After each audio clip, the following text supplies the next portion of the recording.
Welcome to the Stone Carving and Lettering Takeaway Podcast. It's deepest, darkest winter in 2025. And I've got the heater on, the thermals on, 2 pairs of socks, and I don't even think the temperature is as low as it's going to get yet.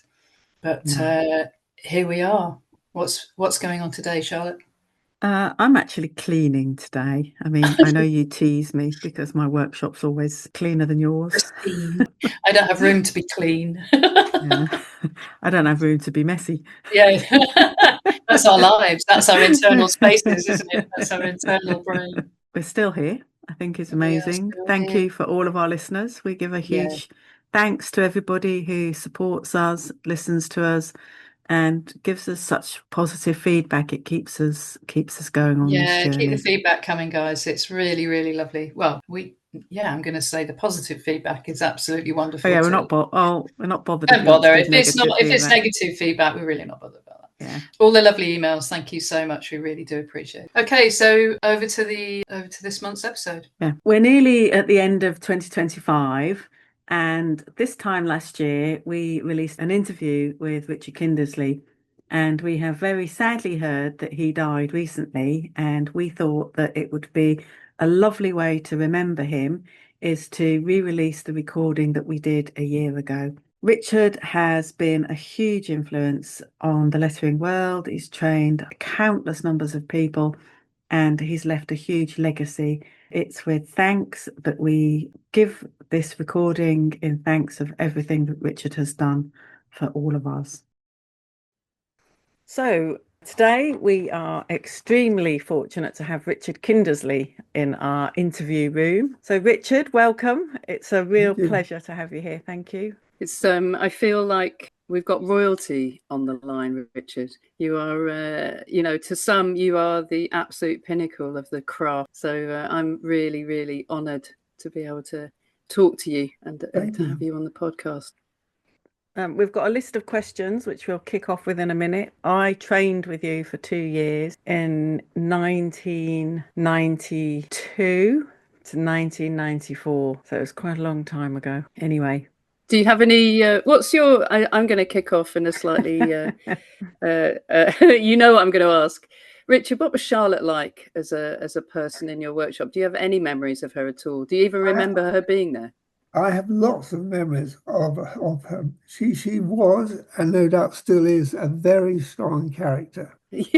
And there's 2 things I remember. One is she literally saved my life, 80 feet up on the scaffolding, where we've been working on some large lettering, and I wanted to photograph it. And I stood back on the scaffolding, and I needed to move further back. And then, there's a gap in the scaffolding for the ladder. Yes. And unknown to me, I was walking back towards that. Oh, my God. And I was just about to step off into space when Charlotte grabbed me. Do you remember that, Charlotte? No, but if I had, I might have had a bigger claim on you.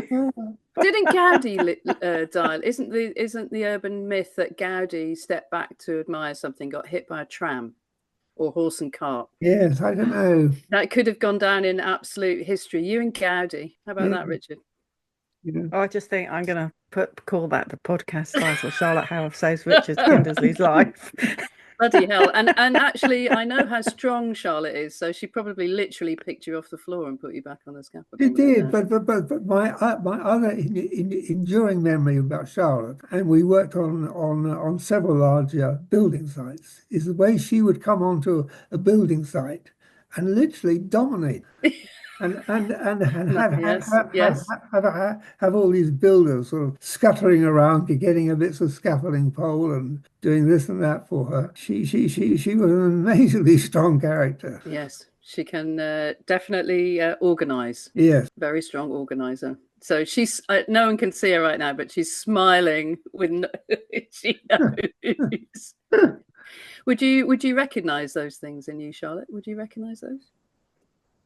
I think I'm incredibly self-unaware, so I don't always recognise the things. Obviously, you save lives being bossy, Charlotte, so there you go. I think we should talk about Richard now. Let's talk about Richard. Me too. So our first question, Richard, is that most people know that your father is David Kindersley. And what was it like growing up around with your father's workshop, and how did you get interested, or did you ever think about doing anything else? Well, I had a very sort of interesting and unusual childhood. I mean, first of all, my father didn't believe in schools. He had this romantic idea, which I still really believe in, that you should educate your children with your friends, because it is through your friends that you make contact with the world. And all your values are shared with your friends. So if you bring your children up with your friends' children, there's that sharing of ideas, and particularly in our sort of modern world, ideas of morality, what is right and wrong.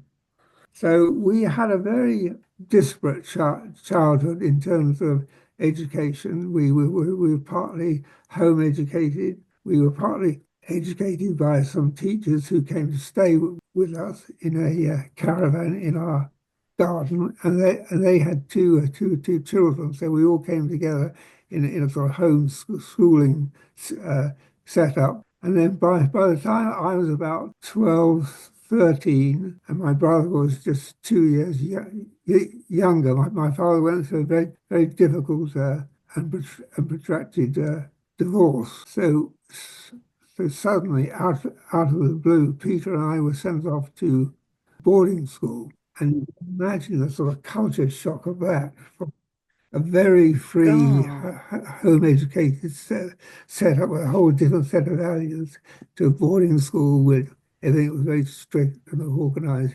I remember Peter and I, the first shock was we had a number, and I still remember I was 84 and Peter was 83, and that sort of dehumanization, of oneself. It's like being in the army, I guess. So you weren't known by Mr. Kindersley, you were known by 84.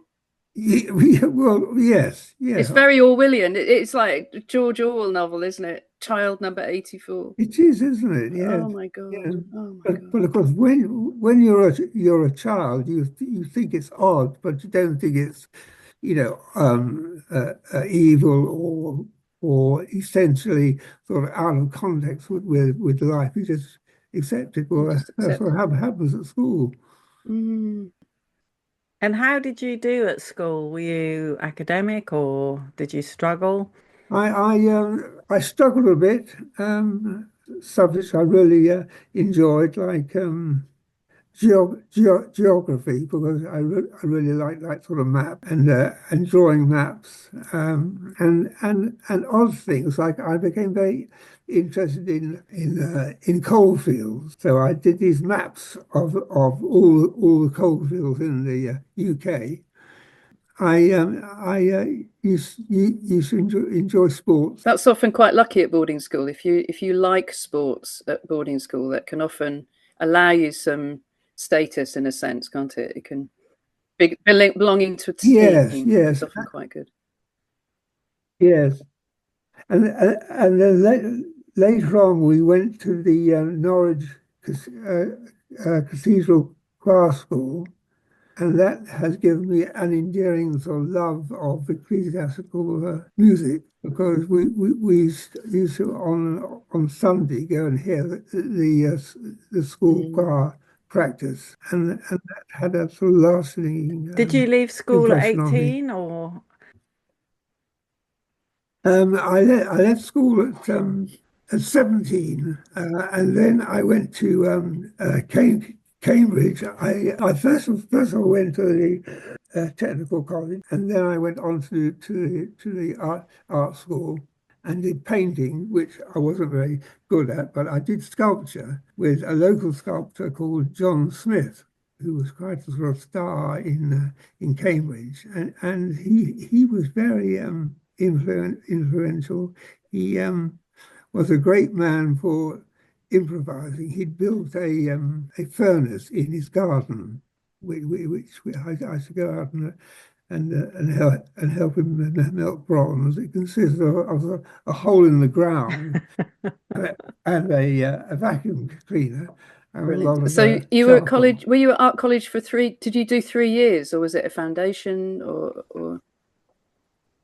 Right. It was a foundation, and then I left and joined my father. Was your brother? So apprentice. you and your brother, had your brother gone to your father as well, or was he completely uninterested in anything like that? No, he went to art school.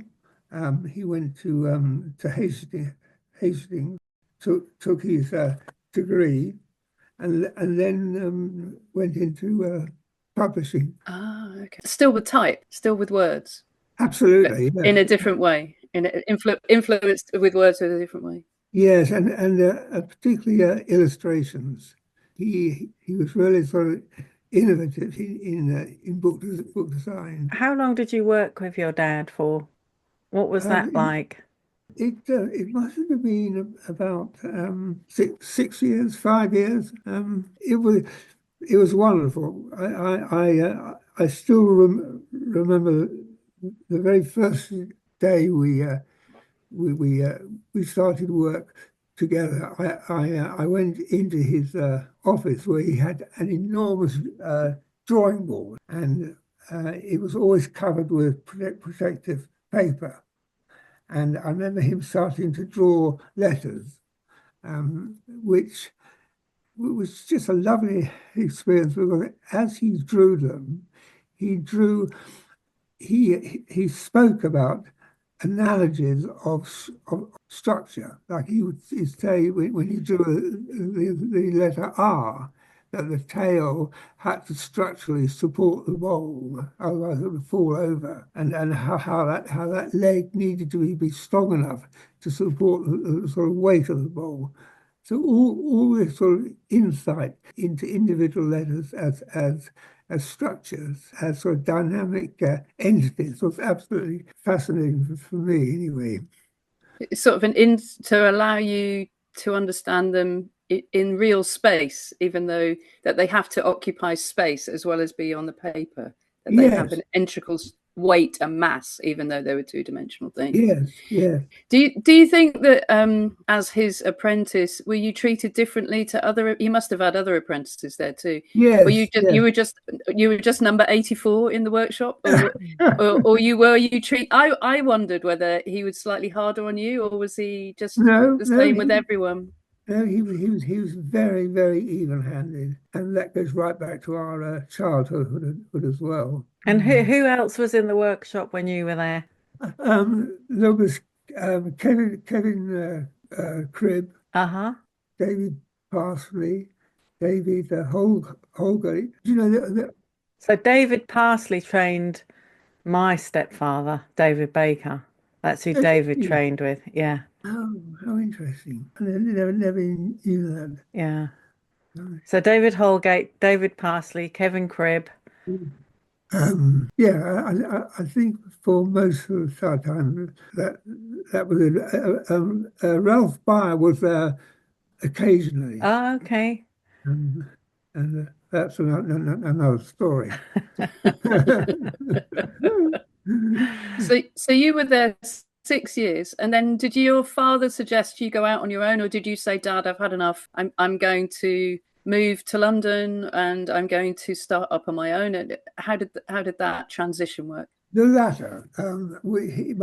My father became more and more interested in letter spacing, and he was developing this electronic gadget which would sort of measure the weight either side of a letter to find its optical center, and then from that it could be spaced. Wow!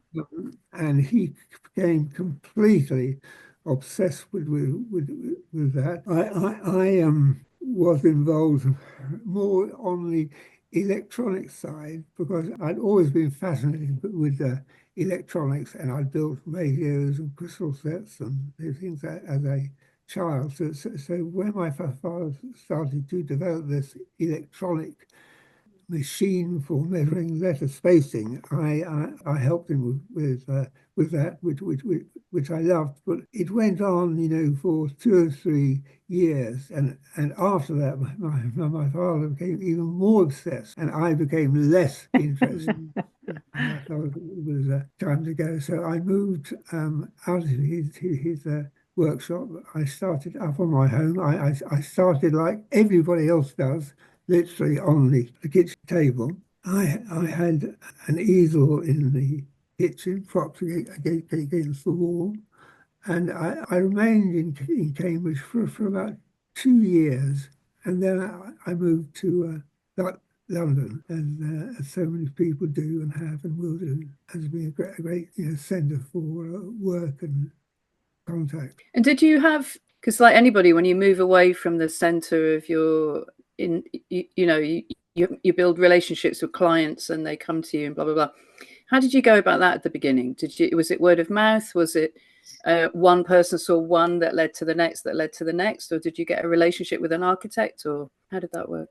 Yes, good question. I wrote to a few architects I knew who were interested in buildings which potentially would have lettering. I also visited architects and spoke to them. It's very, very difficult when you first start because you've got no interface to work from. Yeah. So it depends very much on your sort of enthusiasm and personality, which is the first thing they sort of pick up on, because we're in a busy architect's office. Yeah. They're inundated with people coming to see them, trying to sell them stuff, from bricks to concrete to whatever, so you're just part of that sort of queue on the outside office. So it's difficult to break in, and when you do break in, you just have to be enthusiastic about what you do.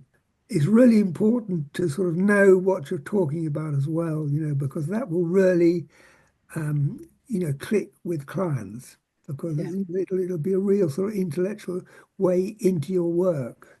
It's interesting, isn't it? You often find people at the very beginning cannot value the intellectual connection to the object. They're obsessed with the practical skills. Yes. And sometimes the intellectual engagement comes second, and it's very hard sometimes to convince somebody that it's equal. You have to know what you're talking about, don't you? You have to find a way to verbalize in an intelligent way. Yes. The intent, the context, the making process, all of that. So that's really, I love the fact that you've mentioned that, because I do struggle conveying that to people at the beginning of their career. It's interesting. I struggle with that. I'm very practical driven. When I have students round now, they often get a grant. And what I do is to reinvest that grant money in buying them books on lettering and architecture, because I try and sort of encourage them to have a sort of depth behind their work of understanding architecture, understanding where our letters have. What books do you get, Richard?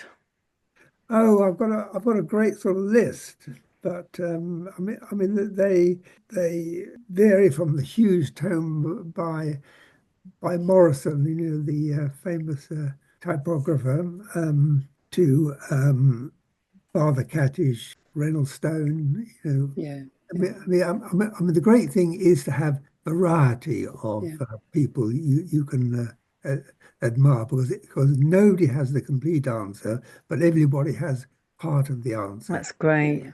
I remember picking up my first copy of Bannister Fletcher, the complete a treatise on architecture. Oh, yes. And opening it up and seeing that tree. He has this beautifully illustrated tree at the beginning with all the branches, with all of the branches of architecture leading all the way up to, I think, modernism. Yes. And I just remember thinking, everyone needs to own this if they're going to work in any form of architecture or enrichment. Yeah. And I always say, because you can pick them up quite cheaply now, but it's such a beautifully illustrated book too. So it's words and images that can engage. It's just brilliant. So you were at home.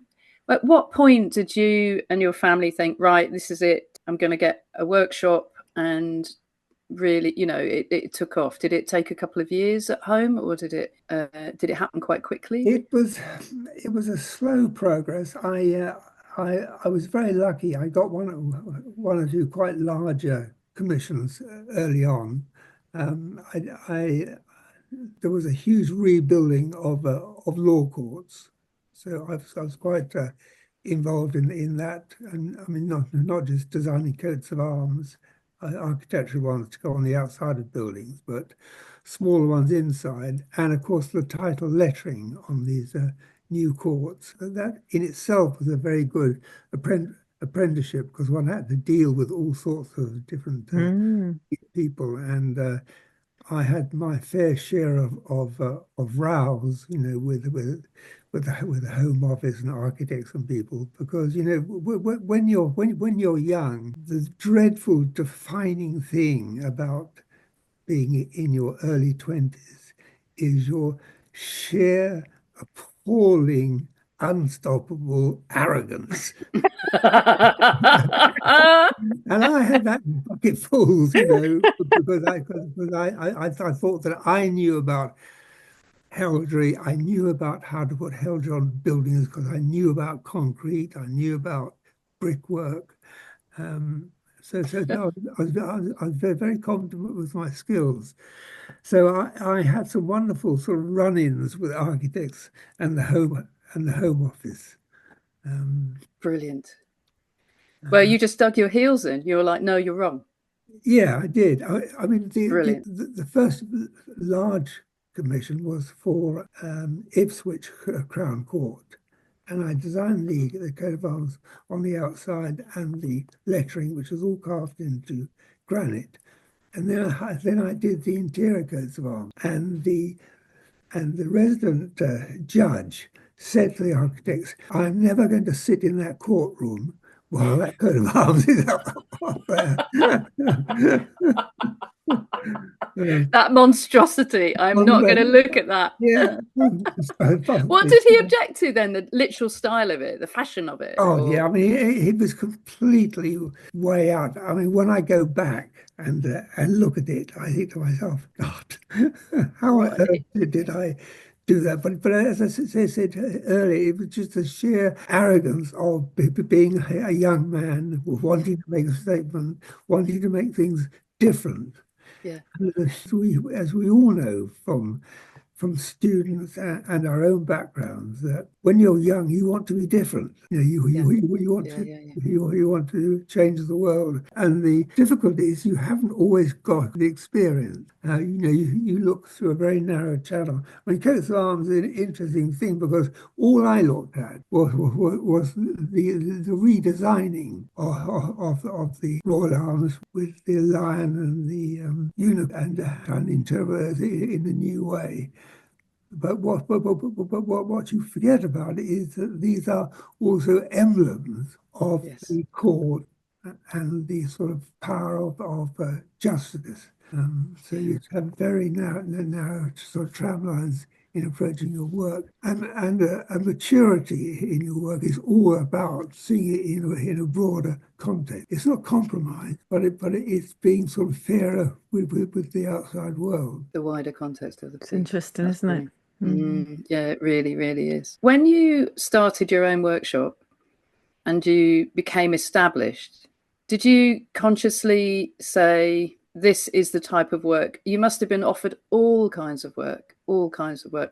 Did you say to yourself, this is what I want my workshop to be known as? Did you look back at your father's studio and say, this is how I want to run it? Or as a young man, did you think, I'm doing this differently? I'm going to concentrate on this or that? What was the ethos when you started and you started to have people work for you? Was it organic, or was it a little bit planned of where you wanted this to go, your career, your absolute career? Okay, well, the first thing I would say is I've always been interested in materials, interested in concrete, in steel, ceramic, of course, stone and slate.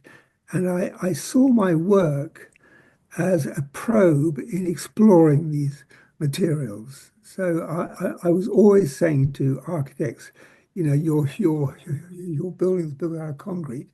Let's have concrete lettering, or your building's built out of brick. Let's have a brick carving. So so materials and exploring the way you could apply lettering to materials was I think my main driving force. I get really excited about a new building, built out of the latest material. You see very much in our sort of work the sort of fashions of architecture. I remember, the 10 years of brutalism in architecture, where everything was these great sort of concrete buildings, and my work reflected that at the time. So much of my commissions were in concrete, and then brick came along, and everything was built out of brick. Although it was false brickwork, it was just brick cladding. But I did a lot of brick carving, relief work as well as lettering. So when you're designing something for a brutalist concrete building, you're thinking of design and font and legibility, etc. Did you think this is a time to develop a new font? I'm not a letterer, I'm going to use clumsy language, but did you think I'm going to redesign the alphabet so that's going to sit beautifully in bold? Or did you have a whole library of alphabets that you could apply, this looks best? Or were you kind of excited by the idea of redesigning text for it? Same with brick. I imagine you can't put the same type of letters on a brick building than you can on a ceramic, or even a terracotta on a ceramic clad. Must be completely different. Is that I'm being naive, or is that the case? No, you're spot on, because one of the real excitements is being given a palette of, say, concrete or brick or timber or whatever the building's made from, and then using that palette to make the letters. And that palette will influence the way the letters are made, how they're designed, their weight and legibility. So there's a wonderful sort of marriage of your basic ingredients, which is first and foremost the building and what the building is made from. And then following on from that, how that building or that material will react to you intervening and putting lettering onto it, or making lettering out of the building itself. So all those variables I found fascinating. And do you have do you cycle, Richard? Have I got that wrong? Did you used to cycle around London? I've got a feeling I've seen you a little bit, not not so much anymore. No. If you're running around London or the UK, let's face it, or Europe, and have you got a favourite that you look back on with great fondness? Is there a particular one of that period that you look back on and you think, yeah, I nailed that one? I've got good memories of all the work I've done. It's very mixed, but to try and figure out a favourite would be difficult. I think sort of near the top certainly would be a very large coat of arms I did for Liverpool Crown Court, because it was innovative, made out of concrete. That's one. I guess that the much more recent work I've done for the Normandy landing, which was a huge sort of 2-year project. Yeah, I mean, all my work has been rewarding, which I'm eternally grateful for. It's funny, isn't it? Because sometimes when people say, it was a clumsy question actually, but sometimes you look at something with great fondness, but it's not necessarily the most monumental. It's not the most beautifully made, but yeah, you can have a great fondness for the process and the time and the people that you worked with and all of those things. You've got all of those memories, haven't you, that can give Absolutely. a warmness to a project. Yeah. Charlotte, you've got there's some questions on the page, haven't there, that I've I was going to ask about your influences. I mean, we've sort of touched on some already, but obviously you like a range, obviously influenced and excited by different materials, and your father and the sculptor, but just what other, and the music, but what other influences you might like to let us know? I think the main one has been to do with the physicality of material to take, and they're like people, but in exaggerated forms. We all know people through their personality, the way they walk, the way they talk. And it's the same with materials. If you take steel or concrete or ceramics or brick, they're all very different, and they have their different personalities. So that interface between what you want to do with that material, what you want it to do for you. You have it is to follow the analogy of people. As an artist, you have to have a conversation with the material. It's quite a risk sometimes when you first work with materials. I mean, when you're doing big commissions and the first time you're working in those materials on that scale, if I was to think about me doing something, there's big risks involved, and it takes great courage to push forward into those new areas. How did you feel that, or do you still feel that? Do you ever get nerves about doing things like that? I mean, fear is a very interesting human experience because it's frightening but also stimulating. Yeah. And I think to be given a really big project and do something completely different in material is scary. But you just have to do your homework, do lots of tests beforehand, and always appear completely confident with your clients, because they will be sort of worrying in the background, but you need to be absolutely sure about what you're doing. It comes all that sort of psychology of managing is in itself interesting and stimulating. It comes back to what you were talking about. Do your homework, be interested in the intellectual conversation, and then when you talk about it, you immediately will become animated because you're sure about what you're saying, and the client absorbs all of that, which can then dissipate some of that fear in your mind, can't it? Absolutely. You can convince someone. Yes, completely. Would you say that, I'm interested to know how you see the trade of lettering, the craft and the trade of lettering today? I know there's a vast difference to when you started. I know that both materials and technology in particular, and the training and the numbers of people doing it, I imagine, must be quite different. What would you say the major struggles are now of the industry in comparison to when you started? Are they very different, or are they just the same? Get a client, do the work, deliver the work. Is it the same, or do you think there's far more pressure or less pressure? It's very different in a number of aspects. The one which I notice most, and I find very interesting, is the fact that when I first started in the sort of craft of letter cutting, and I'm talking about the sort of higher end, there were no women at all, absolutely none. And now, of course, it's 50-50 with men. And what is interesting is that it's not just a question of women being able to express themselves and take up letter carving, but they've brought to letter carving something different.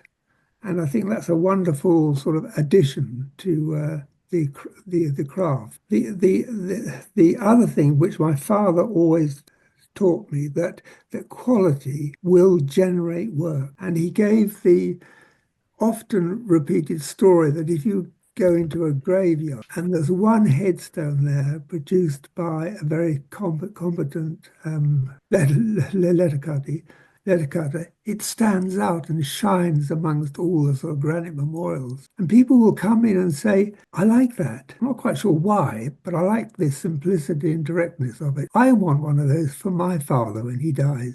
So you can take to churchyards which start with one handcrafted memorial. You go back there 20 years later, And there are dozens. It's so important for all of us to sort of set these standards. And if we do that, the work will follow. Do you think we innately recognise skill? I mean, you can be somebody who's never looked at a headstone before, but do you think the average person can walk in and recognise the innate craftsmanship behind something without being informed of it beforehand? Absolutely, yeah.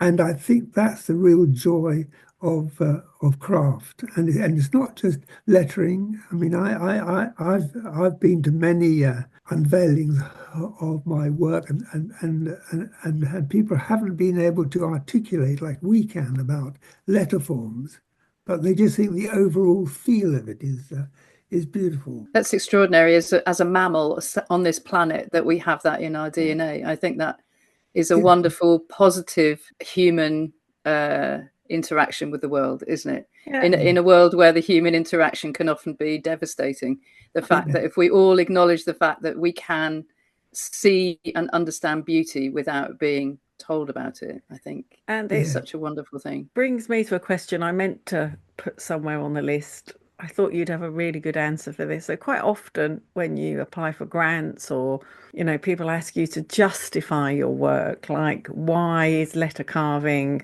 important? Why is sculpture important? I find those questions impossible to answer out loud. And I think that, you know, some people think, oh, yeah, it's easy, but I was going to ask you what your answer to that question would be. Because I think as makers, we're in a world of where there's increasing manufacture and cost cutting seems to be so essential. Often the niceties that, you know, we're perceived to be are sometimes the first to go in a project because the value of it isn't understood. What do you think is the value? I know it's a question. Well, what a lovely question. I always remember going to London Zoo to look at barn owls, because I had a commission where I had to carve in relief some owls. And I remember going to the owl department of Regent's Park Zoo and seeing these great cages with these sort of bars across them on which these owls stood. And you know the old story about owls being wise? Well, I stood outside the cage and looked at these owls, and they had these huge circular eyes, and they just stood and stared. And at first you think, God, these are intelligent creatures. And you keep looking, and it slowly, step by step, dawns on you that in terms of human interaction, there is nothing there, nothing. So I think we, as a species, have this unique ability to be conscious, to be aware, to be self-aware. And I think that's what we need to put into our work, because when you see a beautiful piece of pottery, something like, you know, Lucy Ree, when you pick it up and you feel the form and shape, something comes back to you. And it's not just, this is a beautiful piece of ceramics, but there's some energy that's been put in there. And I think that's really what our work should be about, is passing that on. I used to take students to Rome to show them the inscriptions there. And we used to go up the Via Appia, one of the big sort of ancient streets out of Rome.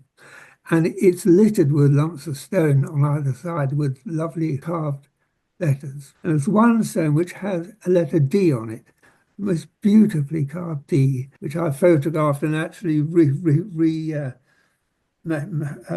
in my studio. And I showed this to lettering students and clients, and they all say, "Isn't that beautiful?" And you ask them why.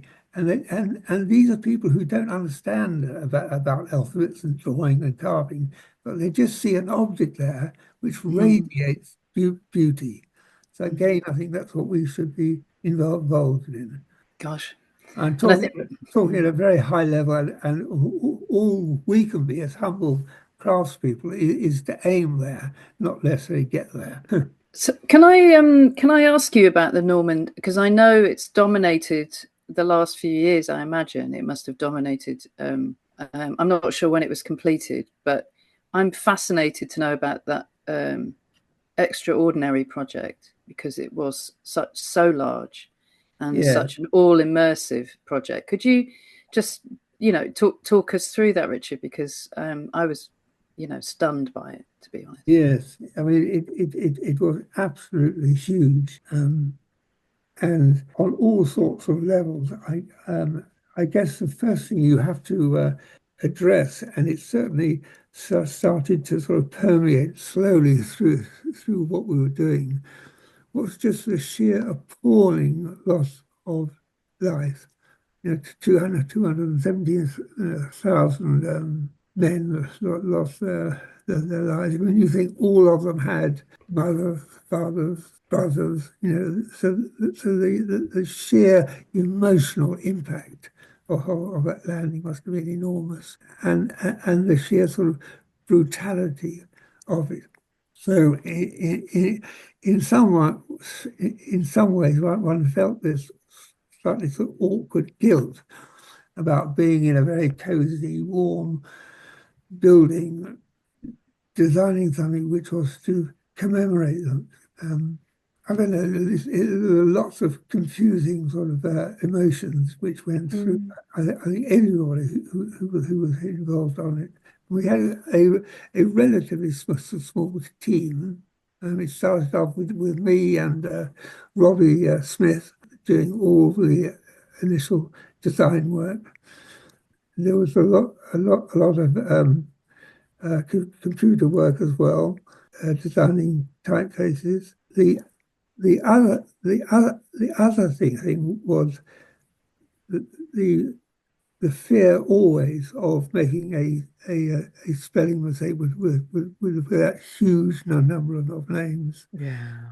I mean, just the sheer plodding through of all that work was just incredibly time consuming and laborious. The trouble with repetitive work, you can become lazy and miss things, and we had to always sort of keep ourselves wide awake to make sure we didn't do that. And we had in place all sorts of checks to make sure no sort of silly spelling mistakes got through. But even now, I mean, to this day, there are 25 people who've come forward to say, that they lost their father or uncle, and they're not on the Oh my God. memorial, so that they're having to be added in. Oh my God. Wow. I was going to say, how on earth did you come up with a definitive list? And presumably there is no definitive list. It will be, while there is living memory, just those names will keep coming forward, no doubt. Yes, I mean they so many bodies, but bodies weren't identified. So, so checking by the war office was difficult. But yeah, we worked with a very good architect, somebody called Liam O'Connor, who was very keen on craft, and also in the building he hated cladding. He wanted all these stones structures to be built out of block. Where did the stone come from, Richard?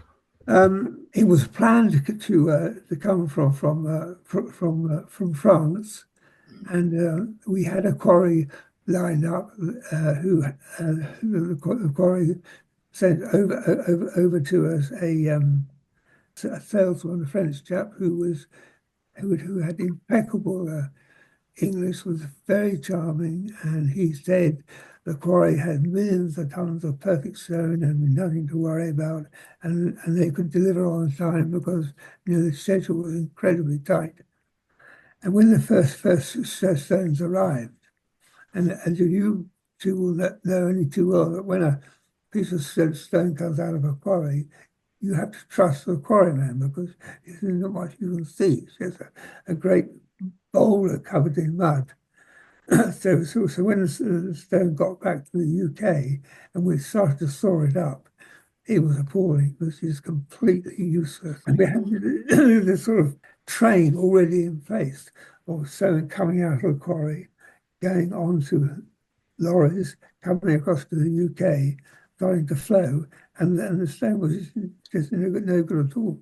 So we had to very quickly negotiate with a new quarry, who again assured us that the stone was good.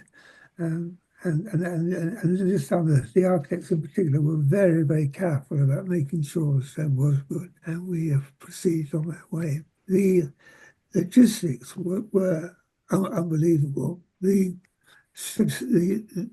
main stone contractor was a company in Northern Ireland. So the stone was quarried in France, which seems a natural place for it to come from, because the ore was going to be there. So it came from France, across to the UK mainland, right up the centre of England to the ferry in Scotland, and then across to Northern Ireland, where it was worked, sawn up, and then driven all the way back to France, and then assembled on the building. So us, as people involved in the leather cutting, had to intervene wherever the stone was. So we worked for quite a long time in Northern Ireland, where the stone was coming off the saws, and we could do it. And finally, in the last sort of 6 months of the job, we worked in France. Wow. So, Whereabouts in Northern Ireland were you? it was right up in the north on the west coast, tiny little place. But Can I ask the obvious question? I'm sure some of the listeners will want to know. Why wasn't it processed in France? It's all to do with the economics. This company in Northern Ireland were incredibly well equipped for doing very large jobs, and they had really sort of monopolized the whole sort of European sort of stone construction industry. I mean, they were very, very good, very careful, very efficient. Was it before Brexit? No, After afterwards. Brexit. Oh my Yeah. God. So you had to import it after Brexit, get it through England, then out again at the other side. Into Northern Ireland. The paperwork must have been extraordinary. It was. Unbelievable. And also sort of other sort of dreadful things happened. It was also during COVID, or the beginning of COVID, and so technically we couldn't work in France because all travel was banned. Yeah, French had very strict laws, didn't it, through COVID? And we got permission from the French government to go across and work on this. And one of my assistants was flying back to site, and he got off the plane at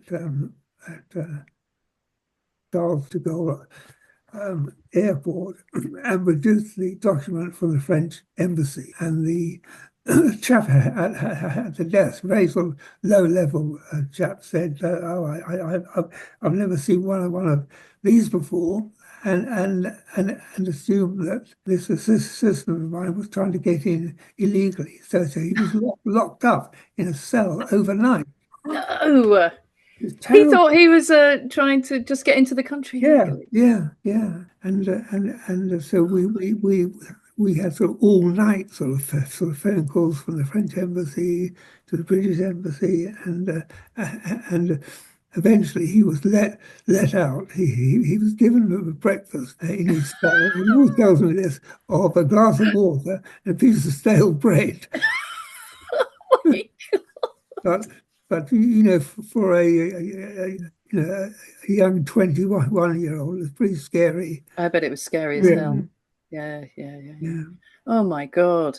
Can I ask a question? Did he ring? He didn't ring you. Yeah. He rang you in the middle of the night, just said, I'm in prison. Yeah, he rang. We had a blow-by-blow account. Oh my God. Well, that adds to the Come and work for Richard. The mythical story behind it. Yeah, come and Richard. He'll get you locked up. And you answer the phone. I think that's the first thing. You'd be like, oh, what's he want now? Let it go to answer the phone. He'll sort it out. Whatever he's doing, he's a capable boy. Yes, I won't forget that for a long time. Can I ask what you're doing now? Are you working on? Have you got things in the pipeline? What are you up to? I'm still doing odd bits and pieces. I'm really focusing on teaching. So I've got two students coming in. One man, one woman, which is nice. That's got a mix there. They're both very talented, so they're absolutely joy to teach. So that's taking up 2 days a week. I'm doing a bit of drawing, but it's all very, very sort of low key. You've probably trained more people than anybody else, Richard. Yeah. You know, your workshop has been so prolific, not just in terms of the output of commissions, but the number of people who have come through your workshop and gone on to have workshops and successful workshops of their own. I mean, it's just incredible. You know, I don't think there's anybody else that's had such a big impact in training and helping people set up. Yes, I've always tried to sort of run a workshop in a sort of very sort of clear way, you know. So it really works as a team. And every now and then I've had people who've sort of come in and have sort of disrupted that, but by and large, I've been hugely lucky by the sort of quality of the systems I've had over the years. I've been very, very lucky. When I look back to my couple of years in your workshop, one of the things I remember is the team and the fact that when, you know, as somebody who was there to learn, it was a brilliant learning environment because of all the other people in there. And the information was passed down from everybody. You know, it was such a great way to, when I look back, it was such a great way to learn. You know, there was different people at different stages of their career and everybody helped each other out. I mean, I didn't do much helping because I was learning, but I just remember it being a really positive learning environment. You know, I learned so much. So thank you. I'd like to acknowledge the fact that your generosity, Richard, because I've met people, correct me on this, but I think every other Sunday or something you used to do either a Saturday or a Sunday club where people would come and you would give a couple of hours or so for free to people who you couldn't take on in the workshop. They would come in on a kind of invited aspect, and you would generously give your weekend time after a full week at work. You would then help them on their journey and best you could, because you couldn't take them on. You had your assistants, you had your team.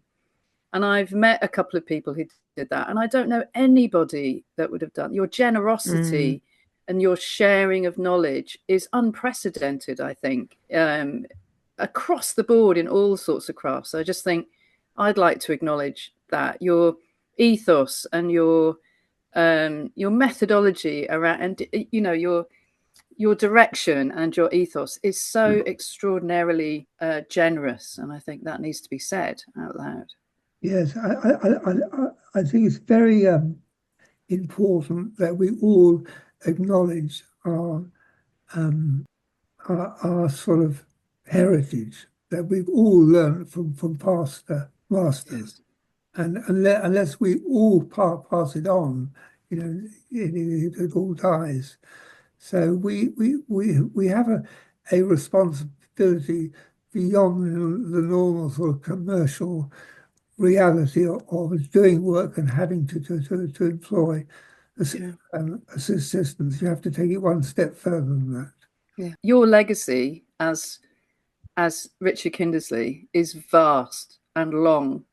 Is there can you acknowledge that you've got this legacy that will go on and on and on? Can you take that on board? Do you own that? Is that something you understand fully? The thing I remember and will always remember is the huge contribution that all the people have made who've been involved in my studio. I mean, my part has really just been as a conductor. I think I've been so lucky in having the quality of assistants that I've had over the years, and I will always be incredibly no music thankful without the conductor, though. No. You've got to interpret that score, haven't you? You've got to interpret. Yeah. And I love the fact that during this interview, I've had a sense that your enthusiasm and inquisitive nature into the world and materials has been that kernel and drive. The love of stuff and the interest in stuff is the thing that drives you, because it's not always the case. People just stick to one thing. And I love the fact that your career, your longevity and your innovation and your success has been driven initially perhaps by your just love of materials and, exploration and play, I imagine, is the thing that still drives you perhaps, and that hasn't gone away. And that's such a joy. Yes, absolutely. And I don't know if you remember, I watched you have your hair cut once, Richard. You used to have your hair cut in a very nice hairdresser's in Kennington. And I remember you laying there. I watched you from the outside in a very creepy way, just have your hair washed, and had a lady cut your hair. And I just saw Richard Kindersley at total ease, having a trim by a very nice woman. She had you in the window. It was like she wanted us to watch it, actually. But yes, having a down 10 minutes in between massive commissions. I'm just going to go and have a trim. Yes. I'm going to have a beard trim and a hair trim. Thank you. Yes. Very sweet moment. Sort of done an hour. So we're probably, unless there's anything you want to add, which would be lovely, if you've got any thoughts you'd like to leave us with. No, I think that in everybody's work there are high points and low points, and I always say to people when they've hit a low point, I say, forget it. Remember when you have a high point, because that high point will be able to give you the energy to proceed further and bridge the low point. Life is never a straight line. It's always up and down. That's brilliant advice. It's so easy, isn't it, to dwell on the negative? Yes. Because the joy bits are so fleeting. We often can't just grab them and sit with them for a while. Yeah. That's brilliant advice. Are you still in Kennington, Richard? Have you still got your studio? Yes, still there. Yeah. I remember walking into that and just I'd never seen anything quite like it. The tall ceilings and the setup and the huge. You had some huge monoliths. I think they went to Scotland. There was some enormous monolith stones in there at the time. Yes. I remember your generosity in walking around, and I think one of my endearing memories is your enormous library. You had your mezzanine library. And I just thought, I'm in absolute heaven. I walked in there and I thought I could live here. I could just put a bed up on the floor and just sleep here forever and just look at these books. It was a absolute inspiration. That I was like, really, there are this many books on this sort of subject and all sorts of subjects. So that was extraordinary. Yes. That's brilliant. How did you find that building out of curiosity? Because it's so. It wasn't purpose built for you, was it? Or was it? No, it wasn't. It was spotted by my brother who lived nearby, and he saw them being built, and there are only 6, and the Duchy of Cornwall who were building them had this idea that you have a painter and a sculptor and a printmaker and a portrait painter, and we would all have this little group of studios around a courtyard. And lunchtime, we would open our doors and walk into the courtyard with our sandwiches and have profound discussions about art and where it's going. But of course, being English, we slammed the doors, locked them, and never spoke to each other for 20 years.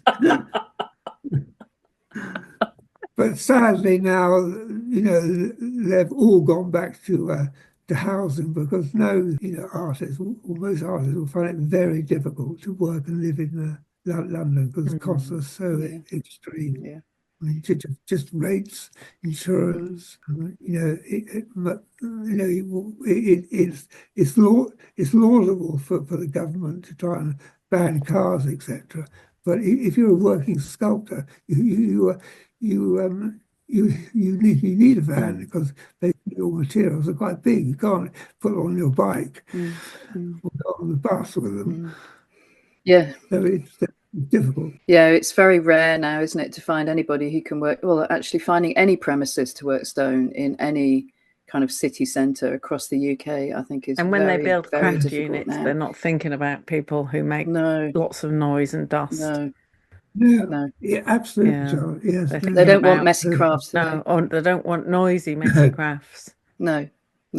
So we've lost all our blacksmiths. We've lost all our inner city blacksmiths, haven't we? We've lost all metal workers. We've lost, all our carvers, etc. There are some and derelict buildings, of course, are defunct. There is no such thing really as a derelict building anymore, is there? They're just expensive flats now. All of these things. Yes. Yeah, it's hard to know where people go, actually. They have to... it's a big struggle for students, I think, finding workshop space. Often the ones that are successful go in big groups and take on a larger space and divvy it up. I think it's very difficult for students to go into an established studio environment if they're making space a mess. Space is such an important part of being able to be creative and have the opportunity to make a mess and explore. Is such an important part of that journey, isn't it? So not having it is very limiting. I always think it's limiting when I always think it's funny when artists say, they don't want to be limited by anything, but actually, finance is a huge limiting factor. If your materials are expensive, if you need space to make them, if you need to travel to get to a workshop, all of those things depend upon a certain amount of income. And if you're working on your kitchen table, which, as you say, we've all done, Richard, you're limited to the scale that you can work on, and also the range of materials you can bring into a domestic environment. And it's completely wrong not to acknowledge that if we want a vibrant arts and crafts scene in our culture, then we need money to enable people in an increasingly hostile market in terms of renting. We need people to be supported, or all the skills won't have the space to flourish. And of course, the limited skills, limited finance, limited space limits your ambition. And if you have like Richard's saying, if you don't have the ambition and that drive in your early 20s to go in, I want to do this. If you don't have that, if it's tampered down by your environment, then the expertise is a lot longer coming towards you, isn't it? Because ambition makes you take risks and work, and that fear factor we're talking about comes through slightly overstepping your perimeter and slightly overstepping your skill factor, which means you've got ambition and you have to have premises and some finance behind you to do that. Yes, that's true. Right, Charlotte I think Howarth. we've probably talked enough. I mean, it's so fascinating to hear your take on everything. The years of experience ring very clear through the youth. I think it's so fascinating, listening to your reflections. So thank you so much for agreeing to come on our podcast. I'd like to say we've covered such a tiny amount in this limited amount of time, and perhaps you'll come back on, Richard, and we'll talk about slightly different things at another time. But to actually have you on and for you to take your time out of your morning is so generous and so lovely of you. Thank you so much. It's been an absolute delight. Thank you, Richard. And insight. And I'm really glad that Charlotte saved your life, Richard. On behalf of the nation, I'd like to thank Charlotte Howarth for saving your life. And she really did. I think I might add that to my CV. Richard I think it should go on your Kindersley CV. Wonderful, wonderful. Right. Richard Kindersley, thank you so much. Thank you.